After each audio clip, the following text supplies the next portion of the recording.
Kapatid, Pasko na naman! At syempre kasama sa ating selebrasyon ng Pasko ay ang mga dekorasyon. At isa sa mga pinakasikat na dekorasyon pag Pasko ay ang Christmas tree. So, ngayong linggong ito pag-usapan natin. Does the Bible forbid the use of Christmas trees? That's coming up here on Pursuing the Savior.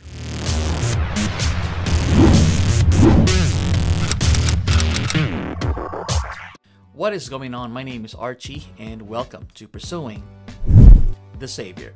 I'm a pastor and a writer, and I have a passion for helping people understand the Bible and find their way back to God. And that's what this channel is all about. If you're new to this channel, please consider subscribing and hit that little notification bell so you won't miss a thing. And if you're watching on Facebook, don't forget to like or follow our official Facebook page, Pursuing the Savior. Let's get started. Sa ating mga Pilipino, napakaaga ng ating preparasyon para sa Kapaskuhan.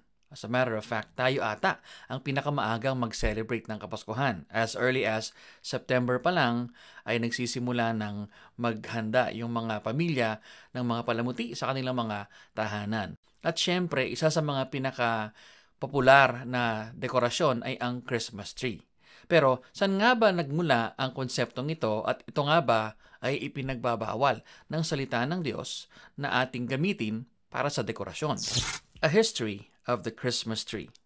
Sa mga bansa sa kanluran, yung evergreen tree ay ginagawa nilang simbolismo para sa mahabang buhay at sa isang klase ng buhay na masaya sa kabila ng isang malungkot na winter season. Yung mga Romano naman, around New Year time, ay kanilang dinekorasyonan ng kanilang mga tahanan ng mga sanga ng mga evergreen trees. At sa mga Northern European countries naman, ang tradisyon nila noon ay puputol sila ng evergreen tree at kukuha sila ng malaking box at yun ay ilalagay nila sa loob ng bahay nila at para bang itatanim yung evergreen tree sa loob ng kanilang tahanan. Pero nung ikalawang siglo ay may mga Kristiyanong hindi natuwa sa practice na ito. Kasama sa kanila ay si Tertullian na isang theologian at author na nagsabing hindi dapat sumali ang mga Kristiyano sa mga festivities ng mga Romano and at the same time ay huwag silang maglalagay ng mga branches sa kanilang mga tahanan in honor of the emperor. Fast forward tayo sa Renaissance era na kung saan ang Christmas tree ay ginawang simbolismo na ng Kapaskuhan, partikular sa bansang Latvia at sa isang bahagi ng Germany na tinatawag na Strasbourg. And around this time ay may mga nagsasabing si Martin Luther na isa sa mga reformers ng Protestant Christianity ang nagpasimula daw ng pagtatayo ng mga Christmas tree. However, wala tayong sapat na historical basis para sabihin ito ay isang katotohanan. Noong panahon naman ng medieval times ay nagkaroon ng mga drama o yung mga palabas na ginagawa nila outdoors at ginamit nila ang Christmas tree sa kanilang mga sets. However, nung later parts ng Middle Ages ay makikita natin na itong mga palabas na ito ay naging masyadong wild na at kasama dun sa mga performers ay mga taong taga-simbahan. Around this time, yung mga aktor naman ay in-incorporate yung ideas ng nativity at saka ng creation in celebration of the Christmas Eve. Isa sa mga dahilan kung bakit nila ito ginawa ay dahil yung Christmas Eve daw, yung December 24, ay ang piyesta ni Adan at saka ni Eva. So doon sa mga pagtatanghal na yon ay merong set ng Garden of Eden at sa sentro ng set nila ay isang puno na tinatawag nilang Paradise Tree na napupuno ng mga bunga. However, dahil nga naging masyadong wild na ang mga palabas na ito, noong 16th century ay ipinagbawal na ang mga palabas na ito. Kaya lang nadismaya yung mga tao. Kaya ang ginawa nila ay sila mismo ay naglagay na ng mga puno sa kanilang mga bahay at nilagyan ito ng mga regalo para maalala nila yung sayang kanilang naranasan noong hinahayaan pang mangyari yung mga outdoor na palabas. Bagamat ang practice ng paglalagay ng Christmas tree sa mga tahanan ay naging popular sa mga bansa sa Europa, ay meron pa rin mga taong nagsabing bawal itong gawin. May mga church leaders na nagsabing yung paglalagay ng Christmas tree ay nagdudulot ng distraction para sa mga tao na imbis na ang kanilang isip ay matuon kay Kristo na siyang totoong evergreen tree, ay natutuon ito doon sa puno. However, ang mga protestang ito ay hindi naging matagumpay. Ang mga tao pa din ay patuloy na naglagay ng kanilang mga Christmas tree sa kanilang mga bahay at hindi lang yun, maging mga simbahan ay idinagdag na ang Christmas tree sa kanilang mga dekorasyon. Noong 19th century naman ay may mga German and Dutch immigrants sa Amerika na dinala ang kanilang tradisyon ng Christmas tree doon sa Amerika. Ngayon, nakita ng mga Amerikano yung masayang senaryo na kung saan ay nagpapalitan ng regalo yung pamilya around the Christmas tree at naisip nila, ganito dapat ang gawin nating selebrasyon. This practice sent a powerful message to Americans. Kaya simula noon ay ginaya nila yung tradisyon ng mga Europeans sa kanilang selebrasyon ng Pasko. Meron na ngayon silang Christmas tree, and around that tree, sa Christmas Eve, ay nagpapalitan ng regalo yung mga miyembro ng pamilya.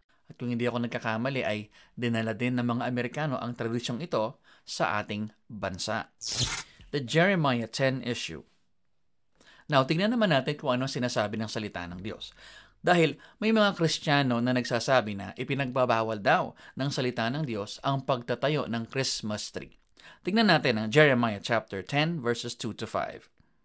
Thus says the Lord, learn not the way of the nations, nor be dismayed at the signs of the heavens, because the nations are dismayed at them. For the customs of the peoples are vanity. A tree from the forest is cut down and worked with an axe by the hands of a craftsman. They decorated it with silver and gold. They fasten it with hammer and nail so that it cannot move. Their idols are like scarecrows in a cucumber field, and they cannot speak. They have to be carried, for they cannot walk. Do not be afraid of them, for they cannot do evil. Neither is it in them to do good. Sa bahaging ito ng Book of Jeremiah ay binibigyan ng description ni Jeremiah yung pagkakaiba ng buhay na Diyos at saka yung peking Diyos ng mga pagano. Now, sa kasaysayan ng Israel, sila ay inutusan ni Yahweh na ihiwalay ang kanilang mga sarili at huwag gayahin yung idolatry na ginagawa ng mga bansang nakapalibot sa kanila. However, imbes na sundin nila si Yahweh, ay ginaya nila ang ehemplo ng kanilang mga kapitbahay. At dahil dito ay nagalit si Yahweh.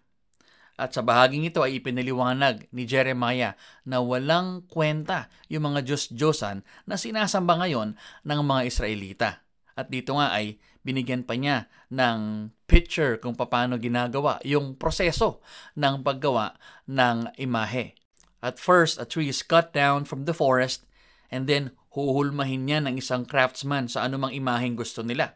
And then, yan naman ay papalamutian ng silver at ng ginto. And after that, ito naman ay ipapako to make sure na hindi siya gagalaw.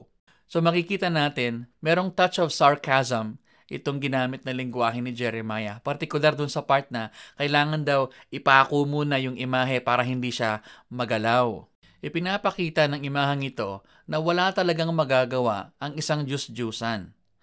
Na kahit pa ito ay hindi gumalaw, ang value nito ay hindi pa hihigit sa isang scarecrow. Ibig sabihin, wala naman talaga siyang value. Wala siyang naitutulong. Therefore, hindi siya dapat katakutan dahil wala naman siya magagawang masama at wala din naman siya magagawang kabutihan. So, with that context in mind, ay hindi natin pwedeng sabihin bawal magtayo ng Christmas tree dahil hindi naman yon yung nilalaman ng konteksto ng bahaging ito ng Jeremiah. In fact, maging sa Isaiah 44, may kahalintulad na passage pero hindi rin ito lubusang ipinagbabawal yung pagpapatayo ng Christmas tree.